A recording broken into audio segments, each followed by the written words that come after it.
بسم اللہ الرحمن الرحیم رب زدنی علما لا تقنطوا من رحمت اللہ۔ عزیز طلباء، میرا شیر علی قلب محمد کا آپ سب کو سلام۔ 12ویں جماعت کے لیے مطالعہ پاکستان کا چیپٹر نمبر 9۔ اس سلسلے میں آج ہم آپ کو صنعتی ترقی کے حوالے سے بتا رہے ہیں۔ پاکستان میں صنعتی ترقی کے راہ میں جو رکاوٹیں ہیں ان کا ہم ذکر کریں گے۔ عزیز طلباء، آپ کو بخوبی پتہ ہے کہ آج 7 ارب سے بھی زیادہ انسانی آبادی ہے اور وسائل کے اوپر دباؤ بڑھ چکا ہے۔ اس حوالے سے اگر ہم نے نئے وسائل نہ تلاش کیے اور موجودہ وسائل کو ہم نے صنعت میں استعمال نہ کیا تو اس حوالے سے ترقی پذیر ممالک کے لیے بہت زیادہ مسائل پیدا ہو سکتے ہیں، جیسا کہ پاکستان کا صنعتی نظام بہت ہی کمزور ہے۔ صنعتی ترقی پاکستان میں کافی دیر سے شروع ہوئی ہے۔ پاکستان میں 2 مسائل انتہائی ہر مسئلے کے آگے ہم دیکھتے ہیں وہ دیوار بن جاتے ہیں، اور وہ 2 مسائل ہیں غربت اور جہالت۔ اس کے لیے ہمیں انقلابی اقدامات ہمیں کرنا ہوں گے۔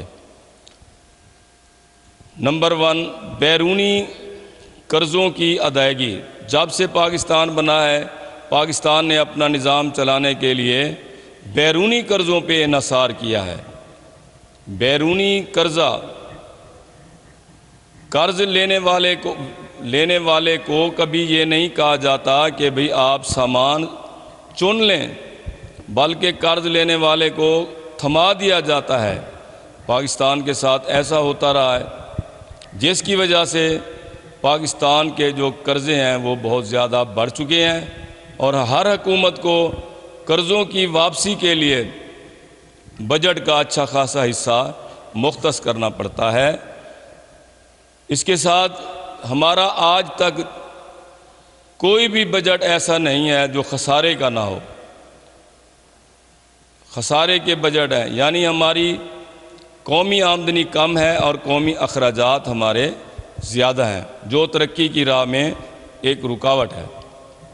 توازن ادائیگی میں ہمیں خسارے کا سامنا ہے۔ اسی طرح پاکستان کے اندر سرمایہ کی بھی کمی ہے اور جدید ٹیکنالوجی کی بھی کمی ہے۔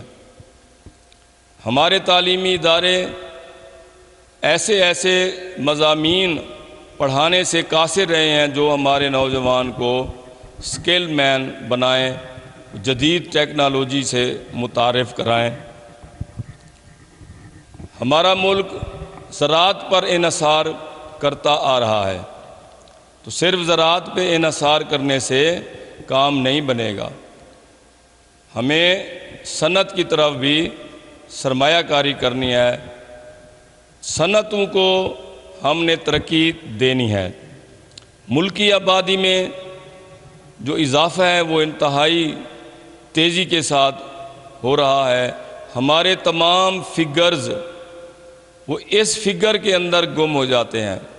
ہمارا بجٹ ہو، ہمارے ترقیاتی اخراجات ہوں، ہمارے بیرونی جو ہم قرضے لیتے ہیں، وہ کوئی ہمیں امداد دیتا ہے تو وہ سارا یہ فگر، آبادی والا فگر جو ہے وہ ہمارے تمام فگرز کو ہڑپ کر جاتا ہے۔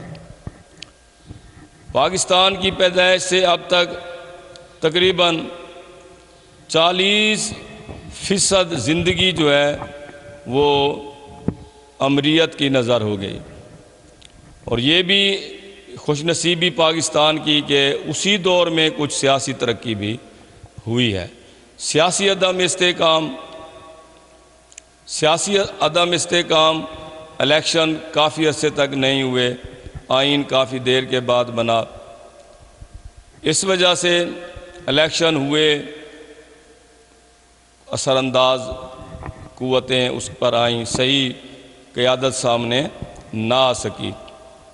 اسی طرح انتظامی امور میں بد نظمی وہ بھی دیکھی جاتی ہے، جس کی وجہ سے صنعتی ترقی پر اثر انداز یہ ساری چیزیں ہوئی ہیں۔ بدعنوانی ایک اور عنصر ہے۔ 60 کی دہائی میں جتنے ہمارے ڈیم بنے ہیں اسی 10 سالہ دور میں بنے ہیں، اور اس کے بعد ہم کوئی اور ڈیم بنانے میں کامیاب نہیں ہو سکے، جس کی وجہ سے پاکستان میں جو پانی بجلی کے مواقع ہیں بہت اچھے مواقع ہیں، شمالی علاقہ جات میں قدرتی ماحول ہے، اس سے بھی ہم فائدہ نہیں اٹھا سکے، جس کی وجہ سے آج ہمارا بجلی کی جو ضروریات ہیں وہ زیادہ ہیں اور بجلی کی جو پیداوار ہے وہ کم ہے، اور اس کا اثر پاکستان میں ہر طبقہ پر ہے، صنعت پہ زیادہ ہے۔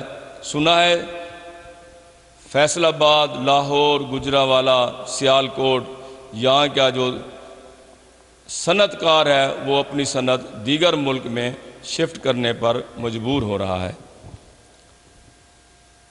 عالمی حالات میں بھی اس طرح سے ہوئے ہیں کہ پاکستان کی صنعت پر کوئی اچھے اثرات نہیں ہو رہے، کیونکہ عالمی منظرنامہ میں پاکستان کا مال عالمی معیار کے برابر نہیں ہے، جس کی وجہ سے ہم عالمی منڈیوں میں جگہ بنانے میں ناکام رہے ہیں۔